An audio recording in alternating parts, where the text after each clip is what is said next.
আসসালামু আলাইকুম।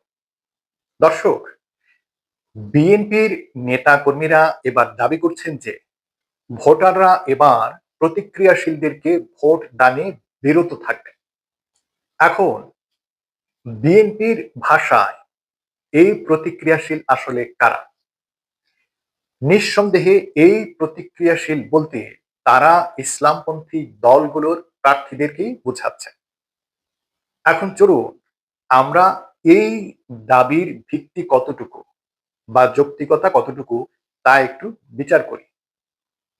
প্রথমে চলুন আমরা জানার চেষ্টা করি প্রতিক্রিয়াশীলতা আসলে কি, এবং এই কথাটি বোঝানোর জন্য সবচাইতে উত্তম উদাহরণ হচ্ছে বিজ্ঞানী স্যার আইজ্যাক নিউটন বলেছিলেন, প্রত্যেক ক্রিয়ারই একটি প্রতিক্রিয়া রয়েছে। আরো যদি সহজ করে বলি, যে কোনো একটি ক্রিয়ার উত্তরে আমরা যে পাল্টা ক্রিয়াটা করি সেটাই হচ্ছে প্রতিক্রিয়া। এখন যদি আমি আপনাকে প্রশ্ন করি, আপনি কি প্রতিক্রিয়াশীল? আপনি কি উত্তর দেবেন? হুম, না বলার কিন্তু কোনো সুযোগ নাই। আমরা মানুষ হিসেবে প্রত্যেকেই প্রতিক্রিয়াশীল, এবং প্রতিক্রিয়া দেখানো মুসলিম হিসেবে আমাদের জন্য কর্তব্য, অর্থাৎ ফরজ।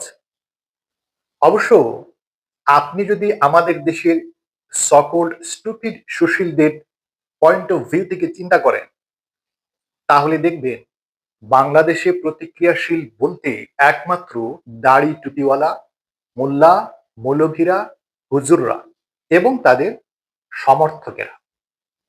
আপনি যদি এই ক্যাটাগরিতে না পড়েন, তাহলে আপনি প্রতিক্রিয়াশীল নন। এখন একবার চিন্তা করে দেখুন তো, এই যে বাম দলগুলো রয়েছে না আমাদের দেশে, বাম রাজনৈতিক দল, এই দলগুলো নেতাকর্মীরা কথায় কথায় রাস্তায় প্রতিবাদ মিছিল নিয়ে নেমে পড়ে। এটা কি ক্রিয়া না প্রতিক্রিয়া? এটা প্রতিক্রিয়া, কারণ প্রতিবাদ করতে তারা মাঠে নেমেছে। অথচ তারা আপনাদেরকে বলবে, আমাকে বলবে প্রতিক্রিয়াশীল। বলছিলাম মুসলিম হিসেবে প্রতিক্রিয়াশীল হওয়া আপনার জন্য কর্তব্য বা ফরজ।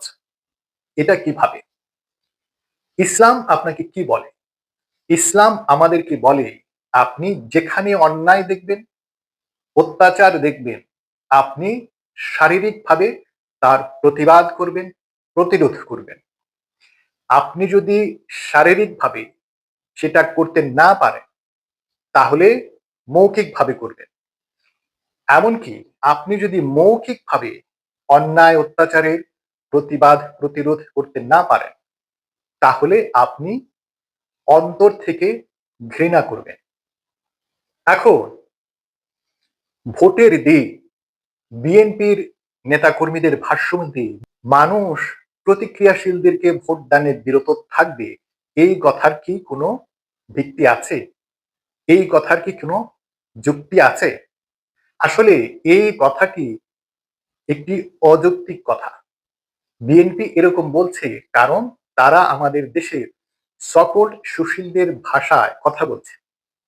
প্রত্যেক ভোটার নিজেই প্রতিক্রিয়াশীল, এবং সেজন্য মানুষ ভোটের দিন নিজেই প্রতিক্রিয়া দেখাবে। এখন আপনি চোখ বুজে চিন্তা করে দেখতে পারেন যে আপনি কিভাবে ভোটের দিন প্রতিক্রিয়া দেখাবেন, বা একজন সাধারণ ভোটার কিভাবে ভোটের দিন প্রতিক্রিয়া দেখাবে, এবং কোন কোন ক্রিয়ার প্রতিক্রিয়া হবে সেটি। আমাকে যদি জিজ্ঞেস করেন, আমি প্রথমেই বলবো সন্ত্রাসী নামক যে ঘৃণ্য কর্ম রয়েছে সেটার প্রতিক্রিয়া হবে ভোটের দিন, চাঁদাবাজির প্রতিক্রিয়া হবে ভোটের দিন, দুর্নীতির প্রতিক্রিয়া হবে ভোটের দিন। দেশের ভোটারদের সিংহভাগে হচ্ছে নিরীহ ভোটার, যারা অন্যায় অত্যাচারের প্রতিবাদ শারীরিক এবং মৌখিকভাবে করতে পারেন না। তারা সেই সমস্ত ঘৃণ্য কাজের প্রতিক্রিয়া দেখাবেন ভোটের দিন অন্ধকার ঘরে ব্যালটে সিল দিয়ে। এবং আরেকটি কথা, যে সমস্ত প্রার্থীরা হলফনামায় দেখিয়েছেন তাদের নিজস্ব সম্পদের পরিমাণ হাতে গোনা কয়েক কোটি টাকা, অথচ সেই কয়েক কোটি টাকার সম্পদের বিপরীতে তাদের ঋণের পরিমাণ কয়েক শ কোটি টাকা, হাজার কোটি টাকা, এমনকি কয়েক হাজার কোটি টাকা। এই সমস্ত দুর্নীতিবাজদের বিরুদ্ধে প্রতিক্রিয়া দেখানোর দিন হচ্ছে আপনার ভোটের দিন। তাদেরকেও প্রতিক্রিয়া দেখাতে ভুলবেন না। হিসেব করে দেখুন তো, যার সম্পদের পরিমাণ ৩০ কোটি টাকা, কিভাবে তার ঋণের পরিমাণ ৯০০ কোটি টাকা হয়, হাজার কোটি টাকা হয়।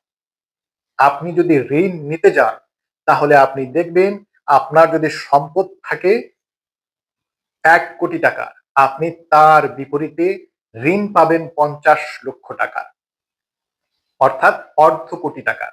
হতে পারে তার কিছু বেশি পেতে পারে, কিন্তু আপনি ১ কোটি টাকার সম্পদ দিয়ে আপনি ১ কোটি টাকার বেশি ঋণ নিতে পারবেন না। তাহলে ওনাদের এই সম্পদের বিপরীতে ঋণের পাহাড় কিভাবে তৈরি হলো? উত্তর একদম সহজ। ওনারা ঋণ পরিশোধ করতে চান না, ওনারা ঋণ খেলাপি হতে চান। এবং এই ইলেকশনের সুযোগে ওনারা ওনাদের ঋণকে পুনঃতফসিল করিয়েছেন, শুধুমাত্র নির্বাচনে যাতে প্রার্থী হতে পারেন, এবং নির্বাচনে জয়ী হওয়ার পরে ওনারা সেই ঋণের পরিমাণ হয়তো আরো কয়েকশো কোটি টাকা বাড়িয়ে নেবেন, কিন্তু ঋণের জায়গায় থাকবে। এবং ঋণ যে নেবেন ওনারা, সেই টাকাটা আপনার আমার, আমরা যারা ব্যাংকে আমানত রেখেছি তাদের টাকা। সবাই ভালো থাকুন। আল্লাহ হাফেজ।